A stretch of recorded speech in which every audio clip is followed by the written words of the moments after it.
The last few years have seen something of a roguelike renaissance, and honestly, I have no problem with that. The way these games reward persistence and player adaptation put a greater emphasis on the journey, and harken back to the ruthless Nintendo and Super Nintendo games I grew up playing.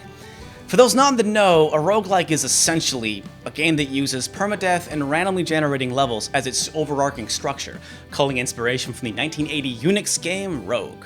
Yes kids, that mess of ASCII art is how games used to look. The decade has seen some very successful indie titles popularize this structure. Spelunky, The Binding of Isaac, and shouts to my personal fave, Heavy Bullets. But these may not, in the truest sense of the word, be roguelikes.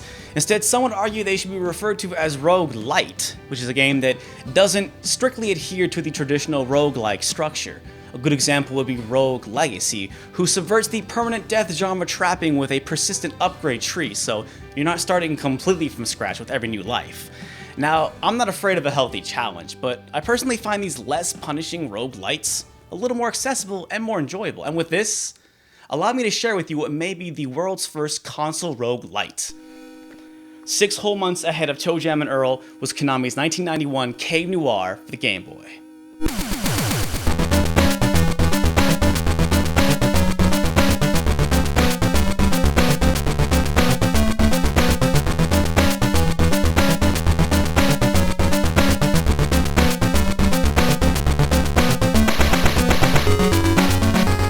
Cave Noire is a brilliant, simple yet brutally difficult take on the formula that should impress fans of roguelikes and old school RPGs alike.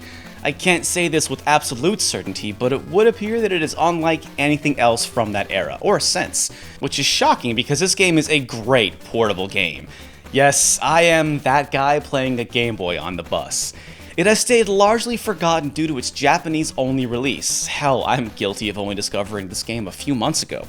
More people need to know about Cave Noire, because at almost 25 years later, there is still much developers could learn from a game that came out on the original Game Boy.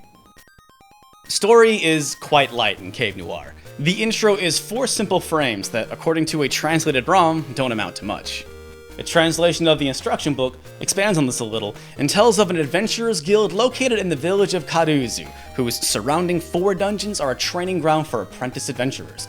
These adventurers are aided only by their wits and the generosity of the guardian spirit of the forest. This is the extent of the game's story, and it essentially just sets up the hub world. Up front, Cave Noire makes no illusions about being a very simple game, one that doesn't really need story and earns the right by way of its mechanically airtight structure. Each of Cave Noire's 4 dungeons present a unique and clever challenge. This is really where the game shines and why it's more roguelite than like. Quest 1 centers around defeating enemies, but turn-based, luck of the dice battles don't always go in your favor. You'll quickly learn the importance of picking your fights. Quest 2 focuses on collecting gold, which, as it turns out, doesn't take up inventory, making it seem like the easiest quest. However, the requirements increase at an intimidating rate. Quest 3 is all about collecting goblets, or orbs as the game calls them, which do take up precious inventory space. Lastly, Quest 4 combines Quests 2 and 3, tasking the player to find fairies locked in cages, as well as the keys needed to unlock them. All of these quests center around how well you manage your items, and I don't just mean health potions and fire spells. This fundamentally is still an RPG, though the element of experience points is absent since upgrades are found only in items. For example, holding the magic sword increases your attack, but remove it and back down you go. As you progress through quests, your base stats receive a slight boost, but this is only to marginally offset the increased appearance of the game's more dangerous creatures. Cave Noire utilizes turn-based movement, and understanding enemy behavior is clutch. Death comes swiftly, because while this is a simple game, it is still brilliantly layered and very difficult.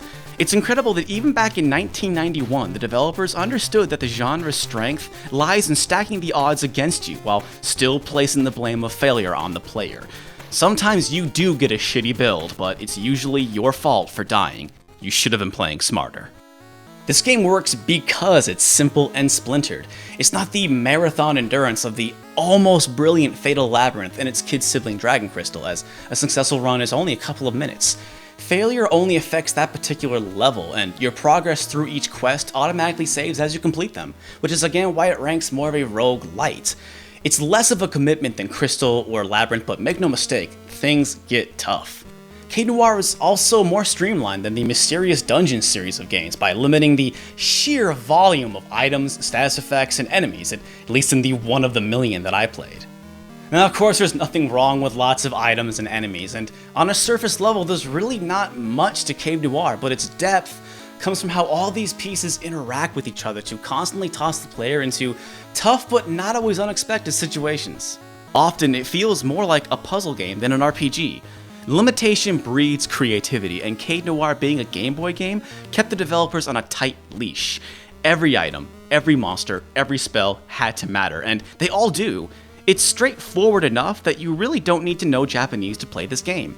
A translation patch is available for emulation, but even in English, you'll still need to figure things out on your own. Really, how complicated can an early 90s Game Boy game be? Just don't accidentally delete your profile like I did. A limited knowledge of Japanese didn't help me there. There isn't a lot of information about Cave Noire. I can only assume it was a flop in Japan and languished in the shadows due to never leaving the country. What's embarrassing is how in this age of the internet, this one slipped past a big dumb nerd like me.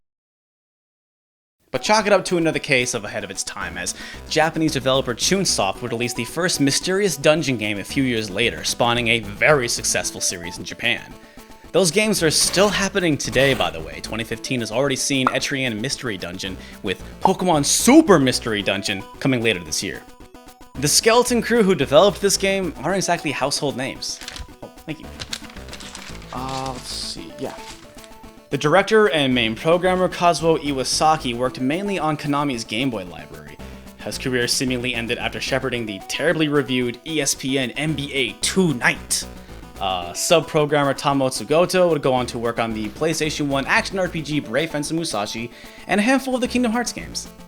The incredible package art was done by Hiromi Sumida, a man responsible for numerous classic Konami covers. One of the composers was Shinji Tasaka, who was responsible for Kid Dracula and TMNT on the NES, but not really much else. Most of the Cave Noire team reassembled for Tiny Toon Adventures 2, Montana's Movie Madness. You cannot make this stuff up. I wish I had more to say about the production of Cave Noire, but that's really it. A translated ROM has been available online since 2012, but other than that, I don't think this game has much of a fanbase. The good news is that the Game Boy is not a system that's region-locked, and a knowledge of Japanese is not required, so feel free to import with ease. It's a game that's easy to pick up, tough to put down, and even harder to finish. Plus, you can play it in short bursts, making it the perfect portable game. In fact, if mobile developers haven't cannibalized this game yet, that's amazing because it'd be great on a smartphone. And I hope I didn't just ruin everything by saying that out loud. But listen, before you run to Steam to find a new game to satisfy an addiction to randomly generating levels and permadeath, consider instead dusting off your old Game Boy for a game that was ahead of its time and took the trappings of a roguelike and made it something all its own. I'll see you on the bus.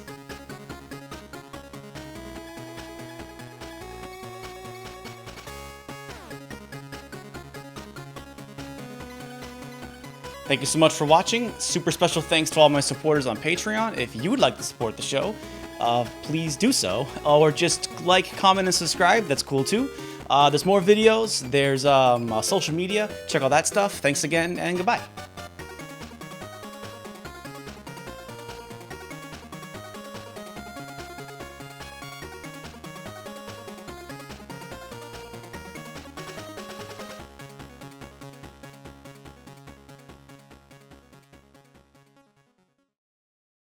Okay, Derek, it's roguelite.